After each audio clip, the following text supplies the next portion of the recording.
Tired of manually updating your WhatsApp contact lists and messages? Let's automate that. First, make sure you have a Google Sheet set up with the contact information and personalized message details you want to send through WhatsApp. Columns should include at least name, phone number, and your message content. Now, head over to your Aisensy account and find the Integrations or Connections section. This is where we'll link your Google Sheet. Look for the option to connect with Google Sheets. Usually, there's an Add New Connection button or icon. Click on it and select Google Sheets as your data source. You'll be prompted to authorize Aisensy to access your Google account. Choose the account associated with your Google Sheet and grant the necessary permissions. This is a standard security step to allow data transfer. After authorization, you'll see a drop-down menu where you can select the specific Google Sheet you want to connect to Aisensy. Choose the sheet you prepared earlier.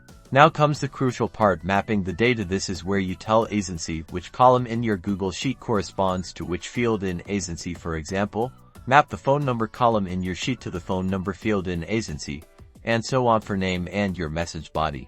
Find settings or trigger configurations for data updates. Look for an option to set up a trigger that initiates a WhatsApp message send when a new row is added to your Google Sheet. Test the connection to ensure that your Google Sheet is sending the correct information to Aisensy. After testing, you can set parameters for when you want the WhatsApp messages sent. That's it. Now, whenever you add a new row to your Google Sheet, Aisensy will automatically send a personalized WhatsApp message to that contact. Automating your WhatsApp messaging with Google Sheets saves you time and effort, letting you focus on building better customer relationships. Start streamlining your workflow today.